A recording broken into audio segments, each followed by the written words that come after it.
nesta roda de prensa.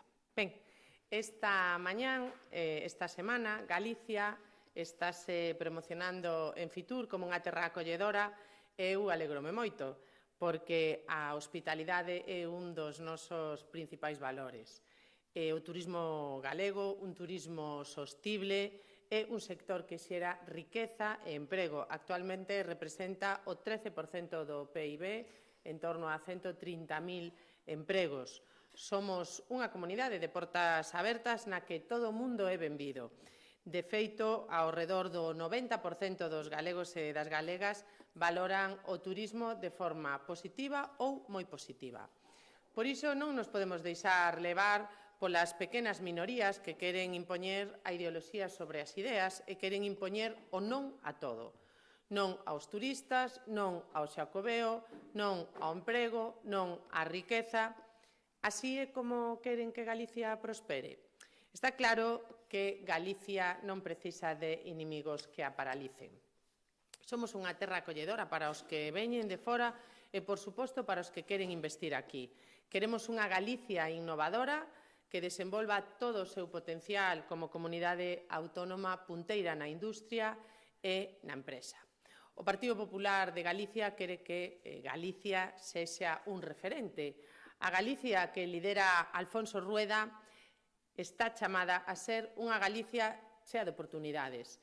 Unha Galicia que medre e que prospere, que cree emprego e riqueza como ocorre con Estelantis en Vigo. Aquí, sempre que se cumpra coa normativa, a industria atopará a estabilidade que necesita e o apoio das administracións. Porque ese é o futuro de Galicia, o futuro que queren a maioría dos galegos e das galegas, fronte a un bloque nacionalista galego que a bandeira ese non a todo, non á industria, non á riqueza e ao emprego en Galicia, co único interese de entorpecer o labor do goberno galego. Fronte a un Sánchez que segue bloqueando a concesión de fondos europeos e que segue sen tomar unha decisión respecto aos miles de millóns que a día de hoxe seguen sen mobilizarse. Galicia está cumprindo. Quero recordar que a 31 de decembro os fondos europeos do Plan de Recuperación adxudicados ascendían a 1.223 millóns de euros, o que representa o 90% dos importes publicados. Por suposto que Galicia está cumprindo e, por suposto, que hai un enorme traballo do goberno galego detrás das boas noticias como a de onte de Estelantis. Por iso, dende o PPDG, seguiremos denunciando o non a todo do BNG e seguiremos reivindicando os fondos europeos que nos pertencen. Dende o PPDG seguiremos defendendo que Galicia é unha terra acolledora para quen nos queira visitar e tamén para quen queira investir nela. E, por último, quero anunciar que o próximo sábado, na cidade da Coruña, terá lugar un acto que temos por chamar Vivenda Mocidade Galicia, onde falaremos de temas clave para o futuro da nosa comunidade. O evento será clausurado polo presidente Alfonso Rueda e contará coa participación dos nosos eurodiputados Francisco Millán Mon e Adrián Vázquez, así como representantes do partido que están traballando día a día nestas cuestións. Será unha oportunidade para debater e tamén para escoitar todo o que está facendo Galicia, tanto pola vivenda como pola nosa mocidade, con novas medidas e infraestructuras.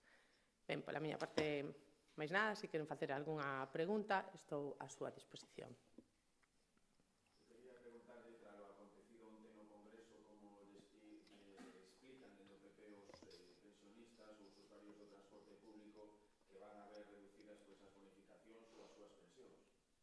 Mire, onte o que vimos foi o Goberno de España intentando enganar a todo o mundo cun decreto ómnibus donde o que votou en contra o Partido Popular foi en contra da subida dos impostos, do IBE dos alimentos, da factura da luz, en contra de seguir protexendo aos ocupas, unha especialidade deste Goberno de España, en contra do recorte do financiamento das comunidades autónomas en materias tan importantes como sanidade, como educación ou como dependencia, por non falar xa do regalo dun palacete ao Partido Nacionalista Vasco. Mire, cando un goberna, pois está no goberno para gobernar, non simplemente para residir na Moncloa.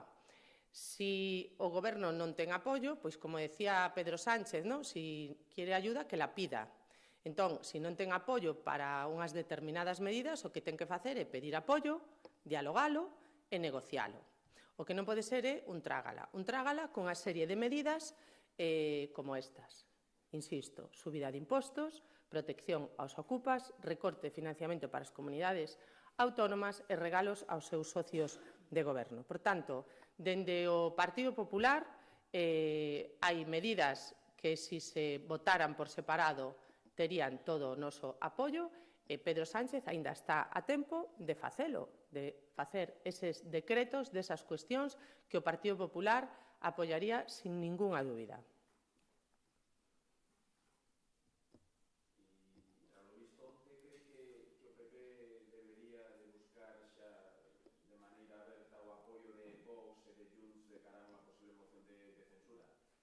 Mire, o que ten que buscar apoios é o Goberno, que está en minoría. Pedro Sánchez leva 7 anos gobernando. En 7 anos só foi capaz de aprobar 3 anos orzamentos. Durante 4 anos prorrogáronse os orzamentos xerais do Estado, co perxuízo que iso supón para os españois e tamén para os galegos. En este ano 2025 se están prorrogando os orzamentos máis antidemocráticos que se podan ter. Uns orzamentos que foron aprobados por un Congreso dos Deputados da pasada legislatura, é dicir, por unhas forzas políticas que non son as que hoxe están no Congreso dos Deputados. Por tanto, quen ten que buscar apoios se quere seguir gobernando é o que está na Moncloa. Insisto, o que non se pode botar a culpa á oposición da incompetencia do goberno e, mire, chantaxes do goberno á oposición ningunha. Nós seguiremos apoiando todo aquilo que nos pareza razonable para os cidadáns. E o que non pode ser é nun batiburrillo meter medidas que sabe que sí se poden apoiar e medidas que sabe que son imposibles de apoiar pola oposición. Voulle poñer un exemplo. Mire, ca lei do solo sí é sí, os socios de goberno do señor Sánchez non querían apoiar a modificación da lei que estaba poñendo na rúa a agresores sexuais. Foi unha proposición de lei do Partido Popular a que fixo o apoio do Partido Popular o que fixo que se modificara esa lei. Por tanto, o señor Sánchez ten a oportunidade de sacar adiante o decreto das pensións ou do transporte co apoio do Partido Popular si os saca por separado. En 15 días se poden ter listos. O único que hai que ter é vontade política. E tamén, un goberno débil non pode ser tan soberbio. E creo que, se necesita axuda, como diría Sánchez, que la pida.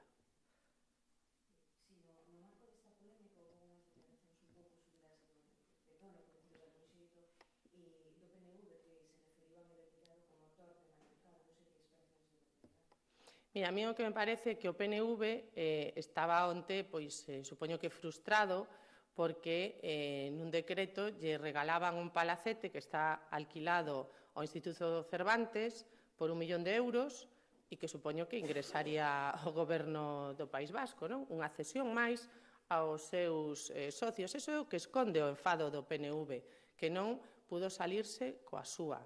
Pero, mire, nós, insisto, onte nós o que fixemos no Congreso dos Deputados, o Partido Popular, o que fixo é dicir non á subida de impostos, non á subida do IBE dos alimentos, non a seguir protexendo aos ocupas, insisto, os grandes protexidos polo Goberno de España nestes últimos anos. Creo que moitos dos problemas que temos de acceso á vivenda e moita da falta de paquete de alquiler de vivenda, de paquete de vivenda en alquiler en calquer sitio de España e a inseguridade xurídica que teñen os propietarios, porque neste país se protexe máis aos ocupas que aos propietarios. E, por tanto, nós non podemos seguir apoiando, en ningún caso podemos apoiar esas medidas de protección dos ocupas, de subida de impostos, de recorte de financiamento das comunidades autónomas en materias de sanidade, educación ou dependencia e, como decía antes, tampouco imos a apoiar medidas como regalarlle un padacete ao PNV por moito que lle moleste ao PNV. Bueno, moitísimas gracias.